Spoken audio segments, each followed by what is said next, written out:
السلام علیکم ناظرین، آج میرے پاس معاشرے کی ایک ایسی بیٹی موجود ہے جن کی زندگی دکھوں کے علاوہ کچھ نہیں۔ یہ اپنی پریشانیوں کو لے کے اور اپنی زندگی کے مسائل کو لے کے ہمارے پاس آئیں، اور ہم بھی کوشش کرتے ہیں کہ ہم جو بھی مسائل ہوتے ہیں ان کو آپ کے سامنے کھل کر ڈسکس کریں تاکہ ان کا حل نکالا جا سکے۔ اور معاشرے میں ہمیشہ کہتا ہوتا ہوں کہ زنا عام ہے، تو اس برائی کو روکنا چاہیے، اور اس وجہ سے روکنا چاہیے کہ معاشرے میں یہ ایک وائرس کی طرح پھیلتا جا رہا ہے۔ تو آئیے باقی اس بہن سے جانتے ہیں ان کے مسائل، اور ان کو مسائل جو ہیں ان کو حل کرنے کی کوشش کرتے ہیں۔ السلام علیکم۔ وعلیکم السلام۔ اچھا بہن، آپ مجھے بتائیں کیا مسئلے مسائل ہیں آپ کی زندگی کے جس کی وجہ سے آپ اتنی پریشان ہو کر آئیں؟ میں آپ کو بتانا چاہتی ہوں کہ ہمارے سر پہ قرضہ بہت تھا، گھر والوں کے سر پہ۔ اس کے بعد میرے فادر کی ڈیتھ ہو گئی، ماما کی بچپن میں ہی ہو گئی تھی۔ اس کے بعد جو قرضے والے تھے نا، انہوں نے انتہا کا ذلیل کرنا شروع کر دیا۔ ہمارا گھر اپنا ہے، ابو کی ڈیتھ ہو گئی، اس کے بعد میں اکیلی گھر میں، اور وہ اس حد تک ایک دن گھر میں آ گئے، اور گھر میں تب میری عزت لوٹنی چاہیے، میں بامشکل جان بچا کے وہاں سے نکلی، بھاگی۔ اب انہوں نے میرے گھر پہ قبضہ کر لیا ہے، اور میں ان کو وہ قبضہ نہیں کرنا دینے چاہ رہی، کیونکہ میرے والد کی آخری نشانی ایک گھر ہے جو میرے پاس ہے، اس کے علاوہ میرا کوئی ٹھکانہ نہیں ہے۔ اب میں یہ چاہتی ہوں، آپ کے پاس اسی لیے آئی ہوں کہ چاہتی ہوں میرا جو 2 لاکھ روپے قرض ہے میرے سر پہ، جو یہ میرا قرضہ ادا کر دے گا، نیک شخص مجھ سے نکاح بھی کر لے گا، میں اس سے پھر نکاح کر کے بھی، چاہے وہ بڑی عمر کا ہے جیسا بھی ہے، مجھے قبول ہے۔ ناظرین، بڑی کھل کے بہن نے بات کی، اپنے مسائل کو بتایا اور ان کا حل بھی بتا دیا آپ کی خدمت میں، کہ قرض کی وجہ سے زندگی پریشانیوں میں الجھی، جو بھی تھے زندہ نہ رہے، اب اکیلی یہ رہ گئی ہیں، اور جو قرض والے ہیں انہوں نے گھر پہ قبضہ کرنے کی کوشش کر رہے ہیں، آ کے ان کو بازار میں گالیاں دیتے ہیں، غلط باتیں کرتے ہیں جو کہ ناقابل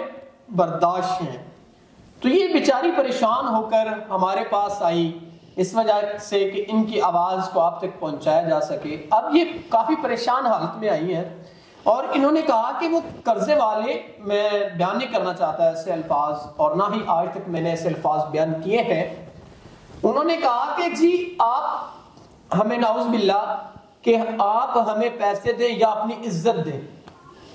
تو کوئی بھی انسان پیسوں کے بدلے اپنی عزت کا سودا نہیں کرتا۔ تو یہ بیچاری پڑھی لکھی بھی ہیں قرآن اسلام کے بارے میں، تو ان کو یہ چیز بری لگی، اور یہ 5 وقت کی نمازی بھی ہے۔ جب انہوں نے یہ سنا تو ان کے لیے نہایت ناقابل برداشت بات تھی یہ،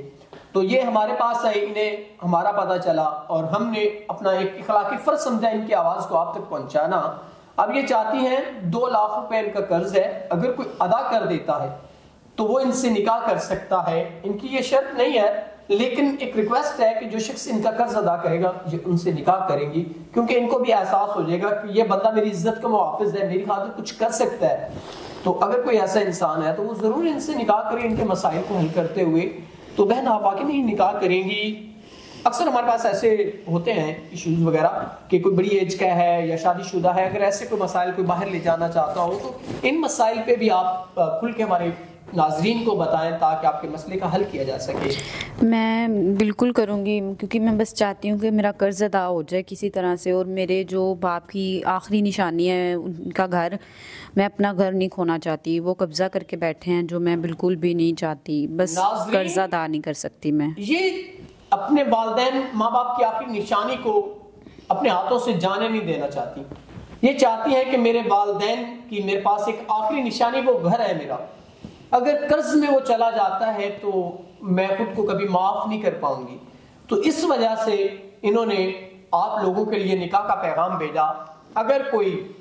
جو ان کا یہ 2 لاکھ کا مسئلہ حل کر سکتا ہے تو وہ ضرور ان سے نکاح کر سکتا ہے۔ تو ہم امید کرتے ہیں